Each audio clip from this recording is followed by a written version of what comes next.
महान त्यागी बाबा जिमदेव जी सेवक मंडल लिंगा के तत्वाधान में आज मेरे निवास स्थान पे त्याग का हवन संपन्न हुआ। इस तत्पश्चात चर्चा बैठक रखी गई। इस चर्चा बैठक में स्वयं बुद्धि विधाता महान बाबा हनुमान जी उपस्थित है, उन्हें मेरा प्रणाम। वैसे बाबा हनुमान जी महान त्यागी बाबा जिमदेव जी उपस्थित है, उन्हें मेरा प्रणाम। पहली वाराणसी आई उपस्थित है, उन्हें मेरा प्रणाम। और यहाँ हमारे मार्गदर्शक प्रमुख मार्गदर्शक राउत साहब जी आए, उन्हें मेरा नमस्कार। मेरे मार्गदर्शक रवि भाऊ कराड़े जी आए, उन्हें मेरा नमस्कार। सौसर से आए रवि भाऊ बंसोड़ जी को मेरा नमस्कार और यादव जी को मेरा नमस्कार। अब मैं नाम तो नहीं जानता, सबको मेरा नमस्कार। और मेरे यहाँ आए सभी मेहमानों को मेरा नमस्कार। सेवक सेविका बाल गोपालों को मेरा नमस्कार। मार्ग में आने का कारण यह है कि मैं बहुत बड़ा शराबी था, बोले तो बहुत बड़ा दरबार हो गया था। मैं इतनी दारू पीता था कि अब मेरे घर में, मेरे परिवार में, मेरे माँ बाप सास ससुर, दारू पीने में तो ये दो ही परिवार परेशान रहते, एक तो माँ बाप और सास ससुर। ज़्यादा कोई तो नहीं रहते, लेकिन माँ बाप और सास ससुर ज़्यादा परेशान रहते कि हमारा जवाई सुधर जाए। माँ बाप सोचते कि मेरा बेटा सुधर जाए, लेकिन मेरे को ऐसी लत लग गई थी कि मैं बस 24 घंटे तो नहीं, मतलब जब इच्छा हुई तभी मैं पी लेता था। और दिन में तो दिन में, रात में तो रात में। जब मार्ग लेने गए हम रवि भाव के पास में, मार्ग लेके आए, मेरे घर में नहीं कमी 3 बोरी 4 पौवे निकले घर में से। रुपेश मेरे बच्चे ने, सबने दारू के पौवे फेंके ले जाके। उसी समय में विचार किया कि क्या पिया मैंने, क्या किया। फिर 2 महीने अच्छा चला मेरा, 1-1.5 महीने 2 महीने। फिर आया बीच में पोले में क्या हुआ, मेरा मन भटक गया, मैंने दारू फिर पी लिया पोले में। अच्छा गलती किया तो मैंने दूसरे दिन जाके अपने मार्गदर्शक को बताया, रवि भाव को। मतलब भाव मेरे से ऐसी गलती हो गई, मैंने दारू पी लिया। तो उसके बाद उन्होंने समझाया भी, लेकिन मेरे को कुछ नहीं समझा। 2 महीने 3 महीने मैंने फिर वही मेरी जो लत थी वही चालू हो गई। फिर घर के लोग परेशान हो गए, भैया ज़्यादा ही परेशान हो गए। मेरी मिसेज भी इतनी परेशान थी कि जिसकी हद नहीं। अब मैं एक दिन इतना पीके आया, ये दरवाजे पे आया तो ये बोले घर के बाहर निकलो। तो मैं बोला तू निकल, मैं क्यों निकलूँ। तो बोला नहीं तू जा, मैं नहीं जाता। तो ये बोले नहीं तुम निकलो, बच्चे भी बोले तुम निकलो घर से। बोला नहीं निकलता मैं। तो इनने मेरे को एक चाटा मारी, जो सत्य है वो सत्य बता रहा हूँ मैं। एक चाटा मारी, मैंने भी उसको एक चाटा मारा। तो आज वो एक चाटे की वजह से मेरा जीवन इतना सफल हुआ, इतना यह हुआ, मतलब बताना। उसने नहीं मारी, ये बाबा ने मारा मेरे को चाटा। आज मेरा जीवन बहुत सफल हुआ और मैं इस तरह से चल रहा हूँ आज की। अब जो भी अब गलती भी हुई होंगी, लेकिन आज तक तो मैंने उस दारू की तरफ पलट के भी नहीं देखा और उस मार्ग पे गया भी नहीं। और एक बात ये बता रहा हूँ मैं कि मेरे माँ बाप भी मेरे से बहुत परेशान थे। माँ तो खैर माँ होती है, लुक छुप के मेरे को 100, 200, 50 रुपये दे देते थे, लेकिन पिताजी इतने गुस्सा करते थे। कभी पैसे देती थी तो माँ को बहुत डांटते थे, तूने क्यों दी।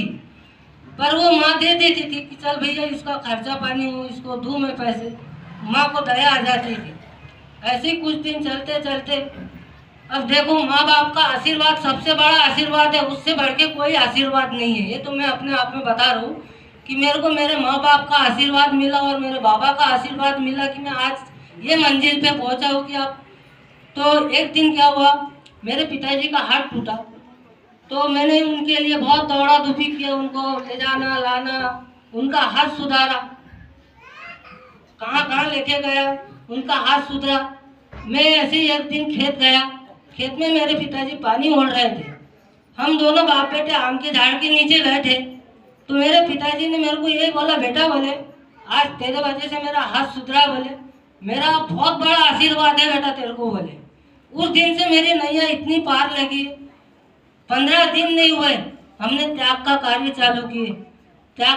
चालू किए तो 3 दिन तक मेरे को नींद नहीं लगी। बाबा ने मेरे को सोने नहीं दिया। मेरी इच्छा थी कि मैं त्याग का कार्य करूँगा तो बाबा मैं अच्छे से करूँगा और जितना हो सके उतने सभी को बुलाऊंगा। लेकिन वो परिस्थिति नहीं थी, मेरी औकात नहीं थी कि मैं किसी को 4 आदमी को मेरे घर में बुला लूँ, इतनी ये नहीं थी। लेकिन बाबा ने ऐसा चमत्कार किया कि मेरे साथ में बहुत बड़ा चमत्कार किया बाबा ने। मैं दुकान गया, मैं दूसरे के दुकान में काम करता था, मैं दुकान गया तो वहाँ गया मैं, तो मेरा मन नहीं लगा मेरा दुकान में, पता नहीं क्यों नहीं लगा। मेरे जेब में मात्र 300 रुपये थे और मेरी क्या आत्मा बनी क्या नहीं बनी। मैं वहाँ से निकल गया, दुकान वाले को बोला भैया मैं अब यहाँ काम नहीं करता, मेरी रोजी रोटी यहाँ नहीं निकल रही, मैं और कहीं करूँगा नहीं, खेती का करूँगा, बोला कोई भी काम करूँ। वहाँ से मैं 10 कदम नहीं बढ़ा और मेरी मति ऐसी पलटी कि नहीं अब मैं खुद ही दुकान लगाऊंगा। लेकिन मेरे जेब में 300 रुपये में कहाँ से दुकान लगा लूँगा। लेकिन बाबा का एक चमत्कार देखो, आते आते मेरे को ऐसा चमत्कार दिए कि आते आते मैंने कमरा कर लिया दुकान का। सामने वाले के पास गया तो भाऊ बोला ये कमरा आपको देना है किराए से? तो हाँ भाऊ बोले देना है। तो बोला क्या किराया भाऊ? तो बोले 2000 रुपये। बोला ठीक है भाऊ। मैंने भी उनसे कोई बहसबाजी नहीं की, तो वो कमरा मैंने कर लिया। फिर अब पैसे नहीं, घर पे आया, मिसेस को बताया ऐसी ऐसी बात है, बोला मेरे को दुकान लगाना है और लगा नहीं। तो मेरे पास सामान रखा था, लेकिन कुछ मेरा भतीजा बोले, चाचा बोले पुराना सामान नहीं अपन नया सामान। मैं कहा हाँ बेटा नया सामान लेंगे, लेकिन पैसे नहीं कुछ भी। लेकिन बाबा की ऐसी कृपा दृष्टि हुई, मेरे पास कहाँ से 50,000 रुपये आ गए ये बाबा ही जानते हैं। 300 रुपये से 50,000 रुपये मेरे पास आए और 50,000 रुपये में मैंने दुकानदारी खड़ी किया। और आज मैं वो एक महीने में मैं 15 से 16,000 रुपये मैंने दुकान में कमाया। और बाबा का ये मैंने अपना त्याग घड़ाया और ये किया। तो बस बाबा का यही चमत्कार मैं बता रहा हूँ। अभी क्या हुआ कि 8 दिन पहले मेरी बेटी की तबीयत खराब हुई। उसको मैंने 2 3 4 तीर्थ बना के दिया, बेटी की तबीयत भी ठीक हो गई। और उसके बाद में मैं इतनी परीक्षा ली कि मैं ही जानता हूँ कि कैसी परीक्षा ली है बाबा ने। लेकिन त्याग भी घड़ा है बाबा ने मेरा। तो मेरे बच्चे ने भी गलती किया था, वो भी मैंने भाव को बताया अपने मार्गदर्शक को, भाव मेरे बेटे ने ऐसी ऐसी गलती किया। मैंने भाव अपने मार्गदर्शक को अगर कोई बात छुपाया होगा तो नहीं छुपाया मैंने। जो भी सत्य था मैं जाके अपने मार्गदर्शक को बताता था या फोन करके बताता था भाव मेरे से ऐसी कुछ गलती हो गई। अब मैं अभी की बात बता रहा हूँ। 15 दिन पहले बेटी के पेपर से इतनी दम की तबीयत खराब हुई उसकी, तो मैंने उसको 3 4 बार तीर्थ बना के दिया, उसकी तबीयत ठीक हो गई। उसके बाद में मेरी श्रीमती की तबीयत इतने दम से खराब हुई है कि जिसकी हद नहीं। हम लोग तीनों, बेटा भी बेटी भी मैं भी इतना घबरा गए नाइट में कि वो बैठ नहीं सकती थी, बैठती थी तो घुटने गिर जाती थी। उसके बाद में मैं आया दुकान से तो मैंने बोला क्या हो गया? बोले क्यों तुमको नहीं मालूम? क्या बोले? बोला नहीं। बोला ठीक है। मैं बोला एक काम करो, चलो बेटी को बोला मेरा चलो पूजा की तैयारी करो। हम लोगों ने बस पूजा किए। तो मेरी मिसेस पूजा के पास में बैठ नहीं पा रही थी। मेरी बेटी ने उसको पकड़ के बैठा ली पूजा के पास। बोला ठीक है। और बाबा से मैंने शब्द रखा, बाबा मेरे त्याग के कार्य चल रहे हैं और मेरे साथ में मैं ना गोली दूंगा ना दवाई दूंगा और कहीं लेके जाऊंगा उसको। सुधारना मारो आप या बचाओ, पड़े रहती है भगवत नाम से। मैंने बाबा के ऊपर छोड़ दिया।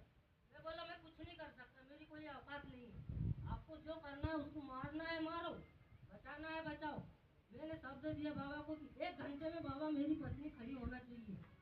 मैंने तीर्थ बना के दिया बाबा का चमत्कार देखो। 1 घंटे में बाबा ने उसको खड़ी करके और चलना, मेरे सामने खड़ी करके और चलना देखा मैंने। तो मेरे को इतना अच्छा लगा बाबा में। उसी समय मैंने बाबा को मैंने नमस्कार, बाबा ये है आपका चमत्कार। तो मैं ऐसे चमत्कार घड़े मेरे साथ में देखा मैंने बहुत, और बताऊंगा तो बहुत सारे, अभी पूरा दिन बीत जाएगा, लेकिन मैं इतना बोल के अपना जय घोष करता हूँ। भगवान